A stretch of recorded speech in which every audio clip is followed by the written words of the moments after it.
Gringo. Deuxième partie. La porte du nouveau monde. Chapitre 27. Le tour du monde en 24 minutes. Il a coulé vertigineusement. Il sentait presque un souffle contre ses oreilles. Et brutalement, il a été précipité au fond d'un trou. C'était tout noir, comme une cave. Il a touché les murs, palpé autour de lui pour sortir de cette suffocation. Il y avait une dalle. La dalle s'est emplie d'une flamme sous ses doigts, un feu noir. Il était devant la porte noire. D'un coup, elle s'est ouverte et il a été projeté dans un hurlement de saxophone au milieu d'une avenue brûlante de soleil, torride, grouillante de monde, tandis que le saxophone montait, déchirait l'air, éclatait dans un miaulement suraigu, ponctué d'un claquement de cymbales, comme un coup de poing. Gringo est entré dans un monde complètement fou. Il allait là le plus naturellement du monde. Rani sautillait près de lui, vêtue d'un jean et secouant sa queue de cheval tout en suçant un ice cream. « Dis !» s'écria-t-elle. « On entre !» Maintenant, le vacarme était à son comble. Un homme, ceinturé d'une grosse caisse et brandissant une cymbale, continuait son discours. « Entrez, entrez, messieurs et mesdames, c'est pas cher. C'est le tour du monde en 24 minutes, 5 balles seulement. » Et brum, un coup de cymbale. Gringo hésita un instant. « Dis, Gringo, on y va. Le tour du monde pour 5 balles, c'est pas cher du kilomètre. » Ils sont entrés. Le président de la République était en train de faire son discours dans le stand du milieu, sous un chapeau claque. Il était très distingué. En tout cas, il avait une jolie cravate. « Citoyens et citoyennes, en résumé, disait-il, l'heure est grave. Nous arrivons à l'un de ces tournants du destin où il faut choisir. » Coup de cymbale. Choisir entre la vérité démocratique du droit des peuples à disposer librement de l'héritage de leur père, qui est sacré, notez bien. Le garde champêtre en retraite est entré avec 3 ballerines et le nez rouge. Il tenait un étendard patriotique et un mégaphone. Petit ballet. « Ah, la démocratie, la démocratie, la démocratie !» Pirouettes et cymbales. Le président continue. Ou bien la honteuse déchéance de la soumission aux forces antidémocratiques qui couvrent l'horizon budgétaire et spirituel de l'humanité. « Bravo !» s'écria un spiritualiste. En conséquence, ces 3 milliards de dollars nouveaux pour faire l'ultime, je dis bien l'ultime, la dernière, la suprême bombe à oxygène qui nettoiera une fois pour toutes, et v'lan. D'un coup bien ajusté, un anarchiste a jeté la boule et décroché la tête du président. Émotion générale. Mais, indomptable, il a continué son discours. Il n'y a pas besoin de tête pour cela. Gringo en avait assez. Ils sont passés au stand d'à côté. Et je dis bien, messieurs les jurés, que cet homme, en vertu des dispositions fondamentales de la loi que nul n'est censé ignorer, le procureur général a tiré sur son col, il faisait très chaud. Cet homme, dis-je, en portant atteinte à la dignité humaine, a porté atteinte au fondement même de la société, ébranlé les mœurs. Et qu'est-ce qu'il a fait? Cria une voix dans la foule. Le procureur est devenu rouge comme le garde champêtre qui rentrait justement avec la banderole et les ballerines. Petit ballet. Ah, la démocratie, la démocratie, la démocratie. Pirouette et coup de tampon. Messieurs, reprit le procureur, cet homme sans métier, sans diplôme, sans assurance sociale et sans dessein dans la vie. Enfin, la vie, n'est-ce pas? Bravo, cria le garçon boucher. Cette vie sacrée que nos pères nous ont donnée pour continuer comme nos pères à progresser dans la circulation fiduciaire et intellectuelle de l'humanité. Bravo, cria le critique de la barbe littéraire justement présent. Ah donc, dis-je, cet homme inutile, inefficace et innocent aura la tronche tranchée. La guérilla de la FRM, Front de rage mondial, a saisi une grenade en caoutchouc et dévissé d'un coup bien sonné la goupille du col du procureur qui a laissé tomber sa cravate, sa toge et sa chemise. Consternation générale. Imperturbablement, le procureur a continué.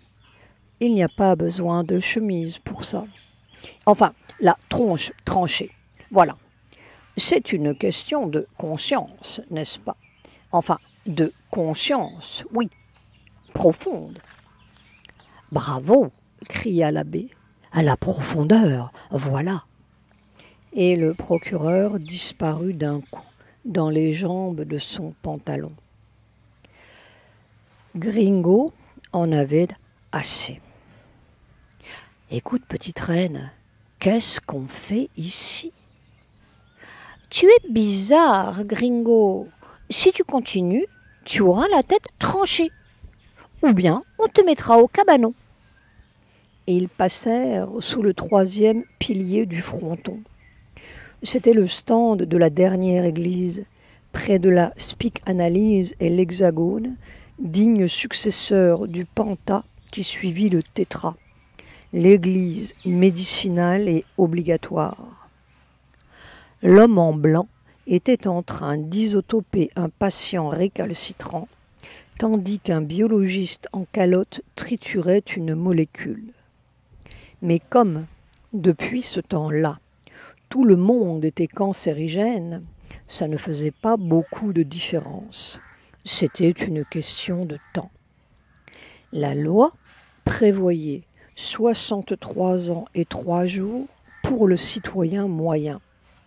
Plus qu'il n'en faut pour conduire 4 fois par jour sa voiture au bureau. Gringo en avait franchement assez. « Et là !» s'écria le biologiste en pointant un doigt menaçant vers Gringo. « Qu'est-ce que vous faites là, vous? Mais vous avez le nez droit, mon bonhomme ?»« Dame, » dit Gringo en empoignant son appendice grec, « mais c'est périmé.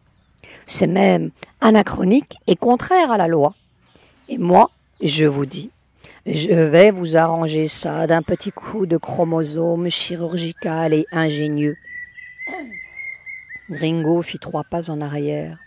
Rani faillit laisser choir son ice cream. « Je vous fais des petits dolicocéphales crochus et blonds d'un coup, et inasphyxiables. » Et Gringo retrouva son sang-froid, qui était chaud d'ailleurs. « Mais je ne veux pas de petits, et je ne veux pas de dolicocéphales, et je veux en sortir. » Et là, jeune homme, vous n'y songez pas, en sortir, mais on n'en sort pas, voyons, sauf par la porte du crématoire électrique ou la démolition de la planète. Alors, c'est la science éternelle, la perpétuité. Bon, dit Gringo en empoignant la main d'Oranie, moi, la science, c'est trop scientifique. Je préfère la démolition des équations. Si on allait voir le côté exotique. Tu n'es pas sérieux, dit Rani en reprenant son ice cream. Sacrilège et renégat, criait le biologiste en brandissant un doigt. Gringo leva les yeux au ciel et poussa un soupir. Liberté, égalité, sauve qui peut. Ce n'était pas céleste, mais c'était toujours ça. Ils passèrent sous la voûte tandis que les cymbales cadençaient les ballerines. « Oh, la démocratie, la démocratie, la démocratie !» et que la tête du condamné à mort roulait dans un éclat de rire funeste. Après avoir passé le stand des pays sous-développés, celui des pays surdéveloppés et celui de la désodorisation de l'Atlantique, Gringo et Rani voulurent s'asseoir dans un square. Il y en avait justement un, tout neuf, avec de l'herbe en plastique et de la musique douce, et quelques annonces urgentes entre deux. Votez pour Léon, le candidat des masses opprimées. Il vous désopprimera d'un coup de tampon Jex qui en vaut deux. Et comme il y avait beaucoup de monde, c'était un monde où il y avait beaucoup de monde, Gringo et Rani eurent beaucoup de mal à trouver une place sur un banc entre deux couples d'amoureux qui s'embrassaient sur la bouche. « Attention, attention !» hurla le garde champêtre dans son mégaphone. « Avez-vous pris votre pilule ? La pilule obligatoire est pasteurisée. À partir de 2, on vous met au bloc. » « Bon, dit Gringo, je ne ferai pas de bébé. »« Tu es antisocial, soupira Rani. Tu finiras mal. »« Tu sais où ça finit, toi ? » ?»« Eh bien... » Elle posa un doigt sur le bout de son nez, regarda autour d'elle. À vrai dire, c'était très encombré. « J'ai vu un chouette de stand là-bas, dit-elle. Allons-y. » C'était à l'extrême droite exotique. Ils passèrent devant le stand du Coca Yoga, de l'Expresso Ashram, du nouveau transcendant et du descendant à toute vitesse, et ils arrivèrent au stand de la libération. Ah, ça, c'était pas mal. On entrait là avec une mine de circonstance. Le yogi était assis sous un arbre en carton-pâte. Il était tout en blanc, comme il se doit. Il méditait profondément après s'être introduit une boule quièce dans chaque conduit auditif. C'était très silencieux derrière la boule quièce. Il y avait aussi un baldaquin et une rampe électrique sous le baldaquin. Tout était parfaitement sombre. On attendait l'heure de la libération. C'était un peu long, mais enfin. Gringo s'est assis, les jambes croisées, parce que ça se libérait plus vite de cette façon. On entendait encore au loin les ballerines café au lait de la délégation moyennement développée. « Ah, la sacrocie, la sacrocie, la sacrocie !» Parce qu'on était en pays sacré, enfin. Tout était très solennel et définitif. Lorsqu'on entendit une voix, tout d'un coup, qui venait des hauteurs. Dis donc, Marcel, le générateur est tombé en panne. Ça y est, dit Marcel en levant les bras. L'illumination a raté. Désolation générale. Tout le monde s'est levé. C'était encore un coup des marxistes. J'en ai assez, assez, assez, cria Gringo. Fichons le camp d'ici.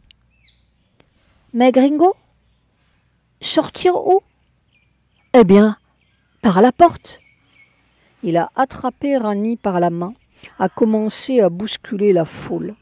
Le garde champêtre est arrivé avec son nez rouge et le chapeau claque du président miraculeusement échappé au désastre. Le chapeau claque. Hé hé, s'écria-t-il. Hé hé, je vous y prends, mon gaillard. Vous voulez sortir d'ici, hein?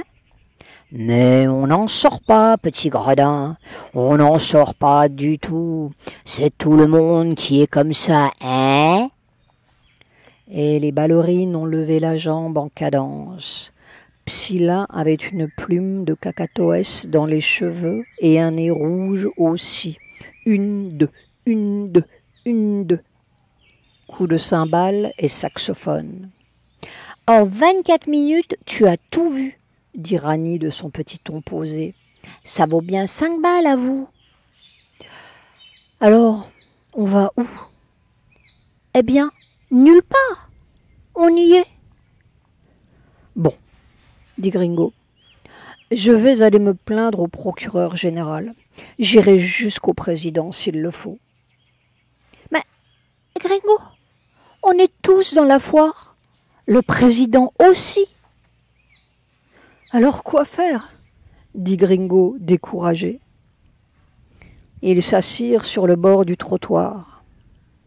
Le garde champêtre les a rattrapés. C'était Vritrou, avec un nez rouge et une ceinture bicolore. « Hé hé !» dit-il en enfonçant ses mains dans sa ceinture. « Je vous annonce qu'on a remis le générateur en marche. Les autobus, les bureaux de poste, les portillons automatiques et les illuminations, tout marche. » « Bon, dit Rani. Alors on marche où?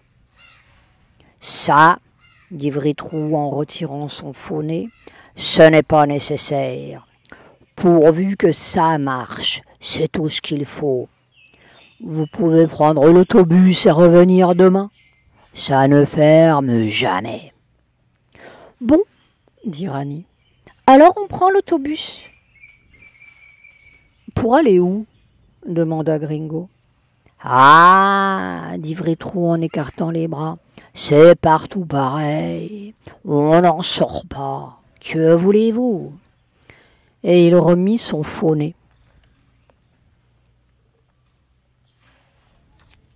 Chapitre 28. Les hommes pantalons.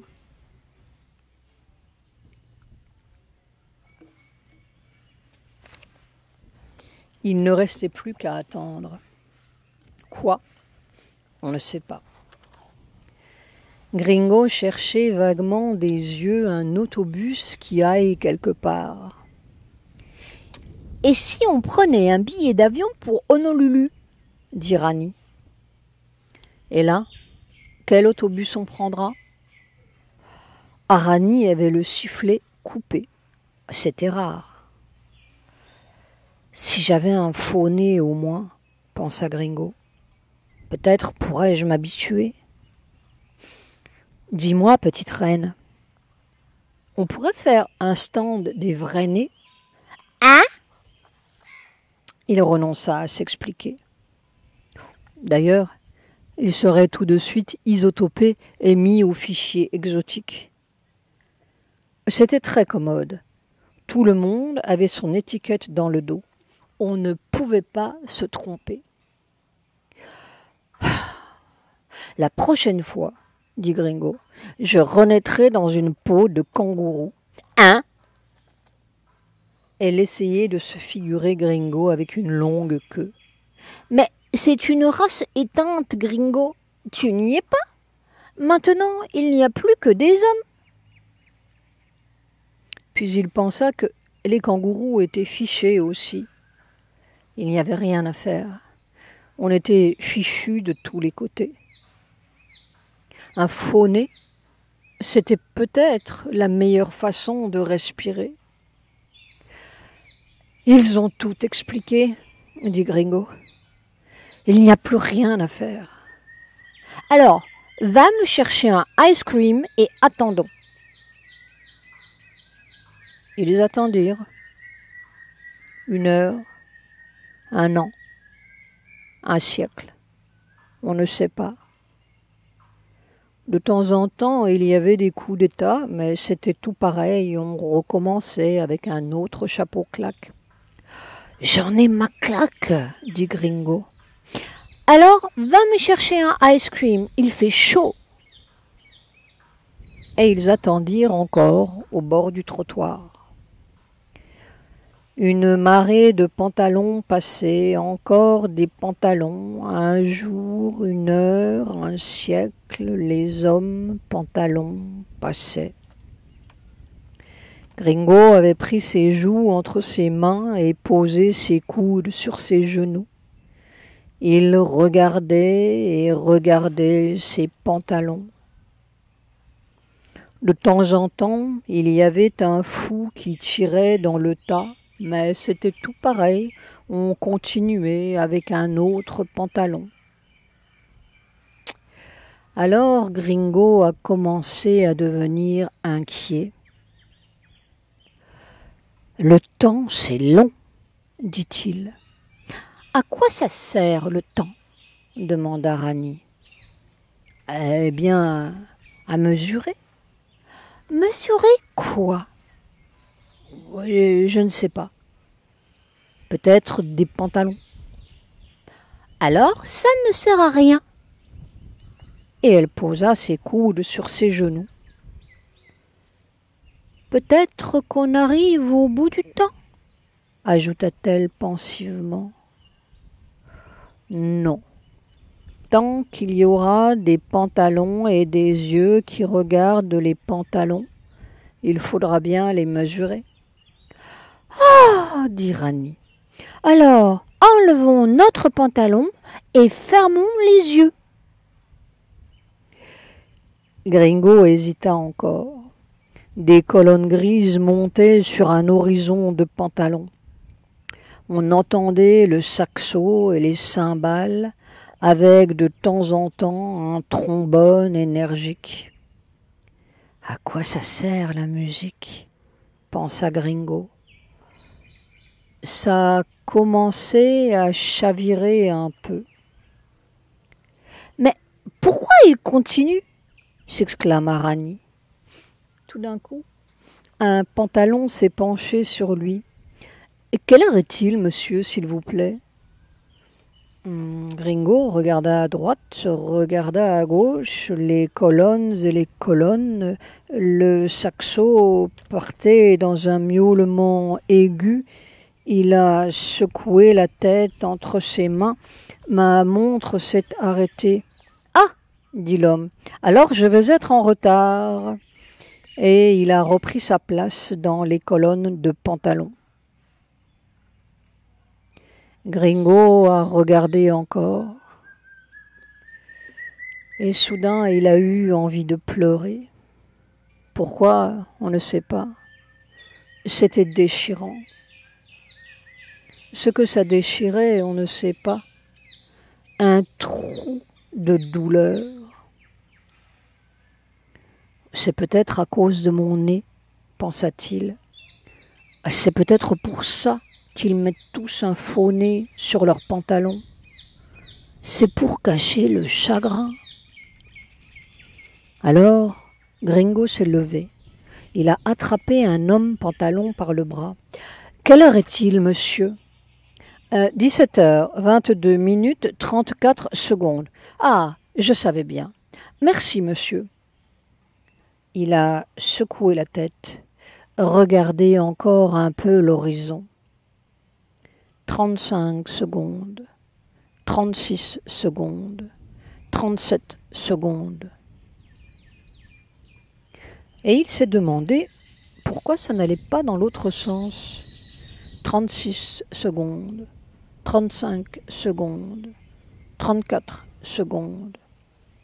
Et puis au bout, c'était fini. Mais non, ça augmentait toujours. 39 secondes, 40 secondes, 41 secondes. Et pour toujours, des airs et des airs de temps en pantalon qui s'ajoutaient. 49 secondes, 50 secondes. Gringo regardait à gauche, à droite, devant lui. Il n'y avait pas un oiseau. Des pantalons et des pantalons à la seconde qui allaient là-bas. Vers quoi? C'était suffocant tout d'un coup. Qu'est-ce qui suffoquait?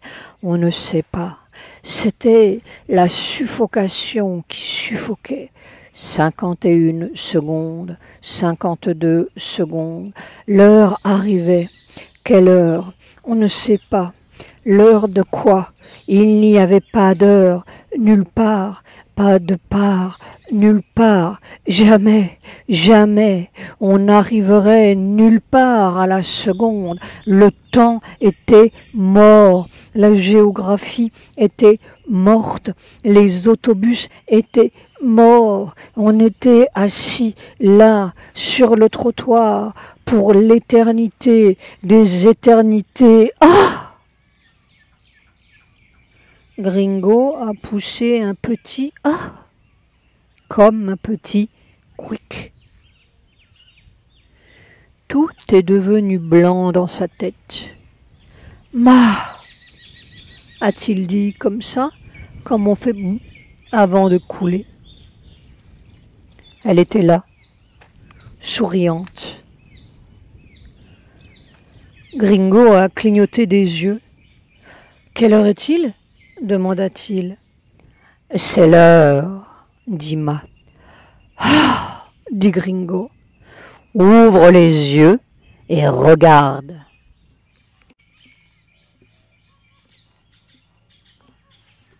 Gringo, chapitre 29. Clic-clac. Il a ouvert les yeux et regardé. C'était tout pareil. Des colonnes et des colonnes. Ma était debout près de lui, très grande. Elle semblait dominer toute la foule, mais personne ne la voyait. Elle était vêtue de lumière blanche. « Je ne vois rien, » dit Gringo. « Ça continue. »« Mais non, petit, tu regardes avec ton habitude de tous les jours. »« Ah !» Gringo a regardé encore en se tordant un peu le cou. La marée continuait. Il s'est retrouvé subitement dans la tête d'un homme pantalon. Ça faisait clic-clac, clic-clac. Puis il a glissé dans la tête d'un autre homme pantalon. Ça faisait clic-clic-clac, clic-clic-clac. Alors, comme un singe dans les branches, il a commencé à glisser de tête en tête. Clac, clic, clac, clic, clic, clic, clac, clac, clic, clac, clic, clic, clic, clac. C'était un énorme hall de gare, vide, avec un métronome qui cliquait dans un silence caverneux, de plus en plus fort, de plus en plus fort. Clic-clac, clic-clac, clic-clic-clac. Et puis, de temps en temps, un haut-parleur et une voix très dense, caverneuse aussi, sans timbre. 17h, 42 minutes, 30 secondes. 17h, 42 minutes, 31 secondes. Clic-clac, clic-clac, clic-clic-clac. Et ça marchait jusqu'à l'horizon, jusqu'au Turkestan chinois ou au Kamtchatka, sans grande différence de langue. Cloc, cloc, cloc, cloc, cloc, cloc, cloc, cloc, cloc, cloc. De temps en temps, dans un petit coin de tête d'un pays perdu, il y avait un petit raté. Ça faisait zzzz, comme un oiseau à qui on coupe le cou. Bloc. Ce devait être un homme perdu ou un défaut de fabrication. Zzz, bloc. Ou quelqu'un qui n'avait pas bien lu le journal du matin. Et Gringo glissait de branche en branche. Quelquefois, il y avait toute une colonne qui déraillait. Crac, crac, croc, crac. Ce devait être un changement de gouvernement ou une purge militaire, ou peut-être une crise religieuse. Mais on s'en remettait très vite. Clac, clic, clic, clic, clac. En somme, tout cela n'était pas spécialement marrant. Gringo a réintégré sa propre tête. Il a cogné un peu dessus pour voir si ça faisait clic, mais la pendule s'était arrêtée. Un homme perdu. Ma le regardait d'un air moqueur. « Eh bien, dit Gringo, ce n'est pas marrant. Ça va durer combien de temps comme ça ?»« Je sais pas, dit Ma. Aussi longtemps qu'ils veulent. »« Alors, dit Rani, toujours pratique, si tu allais nous chercher un verre de bière et 2 ice cream en attendant. »« Écoute, Rani, tu n'es pas drôle. Ma a dit aussi longtemps qu'ils veulent, alors, à moins qu'il n'y ait un déraillement général. On peut faire des provisions en attendant. Tu ramèneras aussi des sandwichs. » Gringo était excédé, tout cela n'était pas drôle du tout. « Mais Ma, s'écria-t-il, est-ce que tout ça ne va pas changer ?»« C'est une opération délicate, dit-elle, mais on peut essayer. »« Oh, il y a beaucoup de temps que j'essaie. Mais tu vois, ils font cloc-cluc, clic-clic-cloc, en japonais, en hindou, en marxiste et en ashram et en Sorbonne et en... toute la liste. Oui, ça j'ai vu, ou plutôt j'ai entendu. Tu ne peux pas arrêter la pendule, hein? Le temps zéro du monde, ce ne serait pas mal. Moi j'en ai assez. Est-ce qu'ils en ont assez? Peut-être qu'ils ne savent pas que ça peut être autrement. Ils veulent seulement améliorer la pendule. Et ils ne conçoivent pas le temps sans pendule. Moi non plus d'ailleurs, mais j'en ai marre. Il faudrait qu'ils en aient tous marre, comme tu dis. Il faudrait qu'ils appellent autre chose. Est-ce qu'on peut le faire malgré eux? Écoute, dit Gringo, exaspéré, personne n'a demandé à sortir d'une molécule d'ADN, non? Un petit changement de molécule? Non, mon petit, pas un changement de molécule. Il referait des pendules avec d'autres molécules. Non, c'est plus simple que tu ne crois. Mais bon sang, s'écria Gringo, dont la patience n'était pas le fort, avec ou sans molécules. Il faut arrêter cette pendule dingue. Tu envoies une petite vague blanche, ça s'arrête. Tu vas les sidérer. Tu vois le petit marxiste qui ne sait plus son catéchisme? Le petit ashramite qui ne sait plus son catéchisme? Le conducteur d'autobus? Le chirurgien dentiste qui ne savent plus leur catéchisme? Plus personne ne sait son catéchisme. Les chapeaux claques tombent et les faux nez, les turbans et les bonnets d'évêques, les bonnets de Gandhi, les bonnets d'aviateurs, les bonnets de magistrats, tous les bonnets. « Gee !» s'écria Rani, « ce serait vachement drôle !»« Tu n'auras plus de sandwich et plus d'ice cream, » coupa Gringo. « Écoute, petit. » Ma se retourna vers Gringo. Ses yeux de diamant brillaient comme une étoile dans la nuit. « Je ne suis pas ici pour faire des miracles irrationnels. Le rationnel, on s'en fiche. Il fait partie de leur catéchisme. Il faut arrêter la pendule. Ma, c'est urgent. Montre-moi 172 hommes, autant qu'il y a de pays, qui veuillent vraiment arrêter la pendule. J'ai entendu quelques petits zzz par-ci par-là. Toi-même, tu m'as dit que c'était l'heure. Cette fois-ci. Puis Gringo s'est arrêté. Ses mots sont tombés. Il revoyait cette cour sous des projecteurs blancs, ces fusillés ici, ces pendus là, ces prisons et ces prisons dans tous les catéchismes du monde, cette énorme prison hygiénique et mathématique avec ice cream et saxophone, ces colonnes grises et grises qui montaient à l'assaut d'un ciel sans oiseaux, avec quelques casques et capsules pour changer de lune et battre leur métronome sous d'autres ionosphères. Clic-clac, clic-clic-clac, sur Vénus et Neptune et la constellation d'un cygne éteint. Alors Gringo eut un cri. « Ma ! Ce n'est pas possible, ce n'est pas possible !» Et c'était comme toute la terre qui criait dans un seul petit cœur d'homme. Oh, si futile! Ma eut un sourire et caressa les cheveux de Gringo. J'avais besoin d'un cri, petit, un seul cri vrai, pour défaire la magie qu'ils ont inventée. Car je ne fais pas de miracle.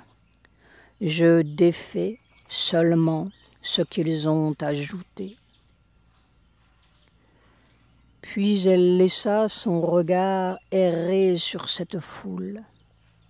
Je vais te montrer la non-magie, le monde sans leur magie, tel qu'il est. Et elle prit la main de Gringo et de Rani.